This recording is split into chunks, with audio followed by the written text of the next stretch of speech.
ಹಂಗಾಗಿ ನನ್ನ ಮಗನ ನಾವು ದನ ಕಾಯಕ ಕುರಿ ಕಾಯಕ ಕಳಿಸ್ತೀವಿ, ನಾವು ದಿನಗೂಲಿ ಮಾಡಕ್ ಹೋಗ್ತೀವಿ. ಹಂಗಾದ್ರೆ ನಮ್ಮ ಹೊಟ್ಟೆಪಾಡು ನಡೆಯೋದ್ರಿ, ಇಲ್ಲಾಂದ್ರೆ ನಾವು ಮತ್ತೆ ಭಿಕ್ಷೆ ಬೇಡ್ಕೊಂತ ಇರ್ಬೇಕಾದ್ರೆ. ಅಲ್ಲೇ ಸರ್ ಬಡತನ ನಿಮಗಿದೆ ಅಂತೇಳಿ ಮುಂದೆ ಭವಿಷ್ಯ ಇರುವಂತ ಮಕ್ಕಳನ್ನೇ ಹಾಕಿ ಸ್ಕೂಲ್ ಬಿಡಿಸೋದು. ಮೇಡಮ್ ನಾವು ಅವಾಗ ಕಲ್ತೀವ್ರಿ, ನಮ್ಗೆ ಏನು ವಿದ್ಯೆ ತಲೆಗತ್ತಿಲ್ಲ. ಹಂಗಾಗಿ ನಮ್ಮ ಮಕ್ಕಳ ಕಲ್ತ್ರೆ ಅವ್ರಿಗೆ ಏನು ವಿದ್ಯೆ ತಲೆಗತ್ತೈತ್ರಿ. ಅವಾಗ ಗೌರ್ಮೆಂಟ್ ಏನು ಕೊಡ್ಲಿಲ್ಲ ನಮ್ಗೆ, ಇವಾಗ ಏನು ಕೊಡಾಕತ್ತಿಲ್ಲ. ನನ್ನ ಮಗ ಶಾಲಿ ಬರೋದ್ರಿಂದ ಏನು ಕೊಡತ್ರಿ ಗೌರ್ಮೆಂಟ್? ನೋಡಿ ಸರ್, ನಿಮ್ಮ ಮಗು ಶಾಲೆಗೆ ಬರೋದ್ರಿಂದ ನಾವು ನಿಮ್ಗೆ ಯಾವುದೇ ರೀತಿಯಿಂದನೂ ಹಣ ವ್ಯಯ ಮಾಡ್ರಿ ಅಂತ ಹೇಳಲ್ಲ. ಸರ್ಕಾರನೇ ನಿಮ್ಗೆ ಪಠ್ಯಪುಸ್ತಕಗಳನ್ನ ಕೊಡುತ್ತೆ, ಬಟ್ಟೆಗಳನ್ನ ಕೊಡುತ್ತೆ, ವರ್ಷದಲ್ಲಿ 2 ಬಟ್ಟೆಗಳನ್ನ ಕೊಡುತ್ತೆ, ಪಾದರಕ್ಷೆಗಳನ್ನ ಚಪ್ಪಲಿಗಳನ್ನ ಹಾಕೊಂಡು ನಿಮ್ಗೆ ಕೊಡ್ಸೋಷ್ಟು ಇರಲಿಲ್ಲ ಅಂದ್ರೆ ಶೂಸ್ಗಳನ್ನ ಕೊಡ್ತೀವಿ, ಮಧ್ಯಾಹ್ನ ಬಿಸಿ ಊಟ ಕೊಡ್ತೀವಿ, ಬೆಳಗ್ಗೆ ಹಾಲು ಕೊಡ್ತೀವಿ. ಇದರ ಜೊತೆಗೆ ಮಗುವಿನಲ್ಲಿ ಒಳ್ಳೆ ಶಿಕ್ಷಣ ಇತ್ತಂದ್ರೆ ನೀವು ಆದ ತರ ನಿಮ್ಮ ಮಗನೂ ಆಗೋದಿಲ್ಲ, ಮುಂದೆ ಹೋಗೋದು ಏನಾದ್ರೂ ಉನ್ನತ ಹುದ್ದೆಗೆ ಬರ್ಬೋದಲ್ಲ.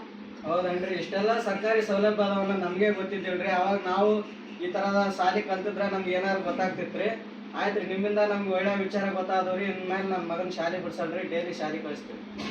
ಸರಿ, ಮುಂದೆ ಯಾವುದೇ ಕಾರಣಕ್ಕೂ ತಪ್ಪಿಸ್ಬೇಡ್ರಿ. ಇಲ್ಲ, ಆ ತರ ಏನಾದ್ರೂ ಪ್ರಾಬ್ಲಮ್ ಇತ್ತಂದ್ರೆ ಒಂದ್ಸರಿ ನಮ್ಗೆ ಹೇಳಿ ಬಿಡಿ. ಓಕೆ ಮೇಡಮ್, ಬರ್ತೀವ್ರಿ. ಯಪ್ಪ ನೀವು ಹೋಗಿ ನಾ ಶಾಲೆ ಮುಗಿಸ್ಕೊಂಡ್ ಬರ್ತೀನಿ. ಆದ್ ನಿಮ್ಮ ಮತ್ತೆ ಶಾಲೆ ಬಿಟ್ಟು ಎಲ್ಲಿ ಹೊರಗೆ ಹೋಗ್ಬೇಡ. ಇಲ್ಲಪ್ಪ ದಿನ ದಿನ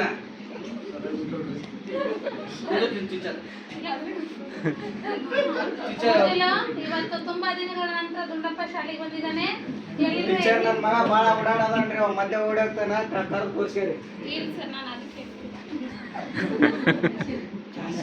ಎಲ್ಲರೂ ಎದ್ದಿಟ್ಕೊಂಡ್ರೆ ಗುಂಡಪ್ಪ ಚಪ್ಪಾಳೆ ಹಾಕ್ರಿ, ಅವ್ನು ಇಷ್ಟು ದಿನ ಆದ್ಮೇಲೆ ಶಾಲೆಗೆ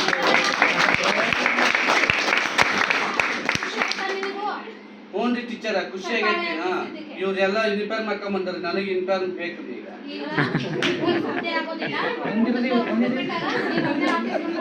ಸರಿ ಟೀಚರ್. ಪಠ್ಯ ಪುಸ್ತಕಗಳು ಎಲ್ಲವನ್ನ ಕೊಡ್ತೀವಿ. ಹ್ಞೂ ಟೀಚರ್. ನೋಡಿ ಮಕ್ಕಳೇ, ಈ ಮಗು ಶಾಲೆಗೆ ಇಷ್ಟು ದಿನ ಬಂದಿರ್ಲಿಲ್ಲ, ಇವಾಗ ಬಂದಿಲ್ಲ.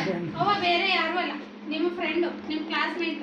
ಹಾಗಾಗಿ ಇಷ್ಟು ದಿನ ಶಾಲೆ ಬಿಟ್ಟಿದ್ದಾನೆ, ಓದಕ್ ಬರಲ್ಲ, ಬರೆಯಕ್ ಬರಲ್ಲ ಅಂತೇಳಿ ಅವನನ್ನ ಕೀಳರಿಮೆಯಿಂದ ನೋಡ್ಬಾರ್ದು. ಅವ್ನಿಗೆ ಏನಾದ್ರೂ ಗೊತ್ತಿಲ್ಲ ಅಂತಂದಾಗ ನೀವು ಹೇಳ್ಕೊಡ್ಬೇಕು, ಅರ್ಥ ಆಯ್ತಾ? ಯಾಕಂದ್ರೆ ನೀವು ಅವ್ನ ಫ್ರೆಂಡ್ಸು, ನೀವು ಅವನ ನಡುವೆ ಒಳ್ಳೆ ಬಾಂಧವ್ಯ ಇತ್ತಂದ್ರೆ ಅವನಿಗೂ ಶಾಲೆ ಅನ್ನೋದು ಭಯ ಅಲ್ಲ, ಅದರಿಂದನೂ ನಾವು ಕಲಿಬೋದು ಅನ್ನೋ ಧೈರ್ಯ ಬರುತ್ತೆ. ಅರ್ಥ ಆಯ್ತಾ? ಹೇಳ್ಕೊಡ್ರಿ. ಹಾಗಾದ್ರೆ ಇವತ್ತೊಂದು ಸ್ವಲ್ಪ ಲೆಕ್ಕಗಳನ್ನ ಕಲಿಯೋಣ ಅಂತ ಹೇಳಿದ್ವಿ. ಹೋಗೋಣ. ಮೊದಲು ಗುಂಡಪ್ಪನಿಂದಾನೇ ಸ್ಟಾರ್ಟ್ ಮಾಡೋಣ.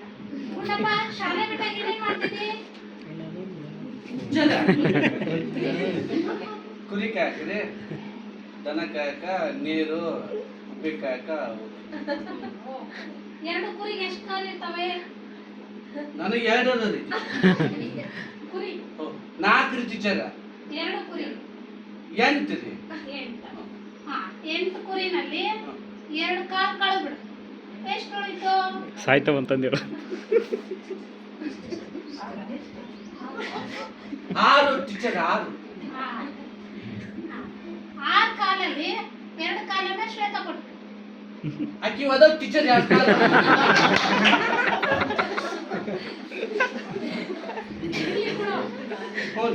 ಗೊತ್ತಿಲ್ಲ ಟೀಚರ್. ಎಷ್ಟು ಉಳಿತು? 4 ಟೀಚರ್. 4ರಲ್ಲಿ ಒಂದನ್ನ ಅನ್ಕೊಂಬ ಕೊಡು. 3 ಅಕ್ಕ ಟೀಚರ್ ಅವ್ರಿಗೆ.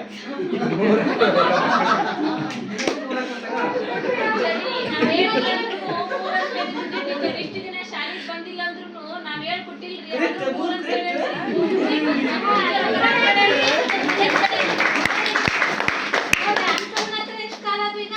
3 ಟೀಚರ್. ನಿನ್ನ ಹತ್ರ 3 ರೀ.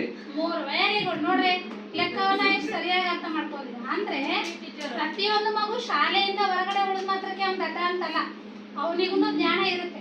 ಯಾವುದೋ ಒಂದು ಕಾರಣಾಂತರಗಳಿಂದ ಶಾಲೆ ಬಿಟ್ಟಿರ್ತಾನೆ. ಹಾಗಾಗಿ ಆ ಮಗುವನ್ನ ನೀವು ಮತ್ತೆ ಅವನಿಗೆ ಜ್ಞಾನ ಇಲ್ಲ, ಶಾಲೆ ಬಂದಿಲ್ಲ ಅಂತ ಕೀಳರಿಮೆಯಿಂದ ನೋಡೋದಲ್ಲ. ಅವನನ್ನೇ ಕರ್ಕೊಂಡು ಗೊತ್ತಿಲ್ಲ ಅಂತಂದಾಗ ನೀವು ಹೇಳ್ಕೊಟ್ಟು ಅವನನ್ನ ಶಿಕ್ಷಣದಲ್ಲಿ ಮುಂದುವರಿಸಬೇಕು. ಇಷ್ಟು ಹೊತ್ತವರೆಗೂ ನಾನು ನಿನಗೆ ಮಾಡಿದ್ದೆ ಏನಂದ್ರೆ ನೈದಾನಿಕ ಪರೀಕ್ಷೆ ಅಂತೇಳಿ, ನೀ ಎಲ್ಲಿವರೆಗೂ ತಿಳ್ಕೊಂಡಿದ್ಯಾ ಅಂತೇಳಿ ನಿನ್ನನ್ನ ನಾವು ಪರೀಕ್ಷೆ ಮಾಡ್ತೀವಿ. ಈಗ ಮುಂದೆ ಇವ್ರು ಸಮನಾಗಿದೆಯಾ ಅಂತ ಚೆಕ್ ಮಾಡೋಣ. ಓಕೆನಾ? ರೆಡಿನಾ ಅನ್ಕಮ್ಮ? ಓಕೆ. ನಿನ್ನ ಹತ್ರ 10 ಪೆನ್ ಇದಾವಂತ ಇಟ್ಕೊ. 10 ಪೆನ್ನನ್ನ 4 ಪೆನ್ ಕಾವ್ಯ ಕೊಟ್ರೆ ಎಷ್ಟು ಉಳಿತು? 6 ಪೆನ್. 6 ಪೆನ್ನಲ್ಲಿ ಗುಂಡಪ್ಪಗೆ ಕೊಡು. 4 ಕೊಡಿ 4% ಅನ್ನಕ್ಕೆ ಗುಂಡಪ್ಪ ಎಷ್ಟು ಪೆನ್ ಉಳಿದು ನಿನ್ನ ಹತ್ರ ಎಷ್ಟು ಕೊಟ್ಟಿ 4 ಟೀಚರ್ 4 ಪೆನ್ ಕೊಡ್ರಿ ಯಾರಿಗೆ ಕೊಡ್ತಿ ಒಂದು ನಿಮಗೆ ಟೀಚರ್ ಒಂದು ನನಗ್ರಿ ಸರ್ ನನಗೊಂದು ಕೊಡ್ರಿ ಒಂದು ಇವ್ರಿಗ್ರಿ ಒಂದು ಅವ್ರಿಗೆ ಇನ್ನು ಇಬ್ಬರಿಗೆ ಅವ್ರಿಬ್ರಿಗೆ ನಾಳೆ ತೊಂಬತ್ತಿನ ಟೀಚರ್ ವೆರಿ ಗುಡ್ ನೋಡ್ರಿ ನಿಮ್ಗೆ ಬಂದಿಲ್ಲ ಅಂದ್ರೆ ನೀವು ಅವ್ರು ಏನಂತ ಅನ್ಕೊಂಡಿದ್ರೆ ಫ್ರೆಂಡ್ಸ್ ಅಂತ ನಾಳೆ ತಂದ್ಕೊಡ್ತೀನಿ ನೋಡಮ್ಮ ನೀನು ಅವಾಗಲೇ ಕುಂದ್ರಬೇಡ ಅಂತ ಹೇಳಿ ಆದ್ರೆ ಅವ್ನು ಪೆನ್ ಇಲ್ಲ ಅಂದ್ರೆ ತಂದ್ಕೊಡ್ತಾನೆ ಅಂತ ಹೇಳ್ತಾನಲ್ವಾ ಟೀಚರ್ ಅದಿಷ್ಟು ದಿನ ಬಂದಿದ್ದಿಲ್ಲಲ್ರಿ ಟೀಚರ್ ಅದಕ್ಕೆ ನಾನು ಅಲ್ಲಿ ಹೋಗಿ ಕುತ್ಕೊಳ್ಬೇಡ ಅಂತ ಹೇಳಿ ಇವತ್ತು ಶಾಲೆ ಬಿಡಲ್ಲ ಇವತ್ತು ಶಾಲೆ ಬಿಡಲ್ಲ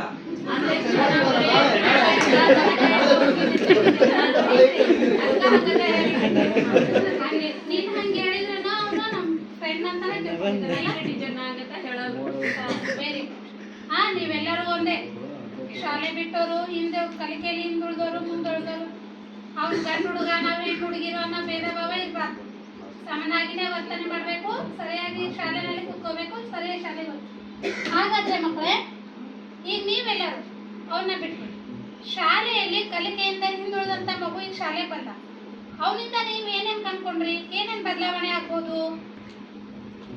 ಟೀಚರ್ ನಾನು ಶಾಲೆ ಬಿಟ್ರೆ ಅವನಿಗೆ ಓದಾಕ ಬರೆಯಕ ಬರಲ್ಲ ಅಂತ ಮಾಡಿದ್ದೀನಿ ಟೀಚರ್ ಅಂದ್ರೆ ಕರೆಕ್ಟ್ ಹೇಳ್ಯಾರ ಅಂದ್ರೆ ಅವನಿಗೂ ಜ್ಞಾನ ಇದೆ ಅಂತಲ್ವಾ ಸರಿ ನೀನಮ್ಮ ಕುರಿ ಲೆಕ್ಕ ಹಾಕ್ತೀನಿ ನಾನು ಕುರಿ 80 ಕುರಿ ಅದಾವು ನೀ ಏನ್ ತಿಳ್ಕೊಂಡಿ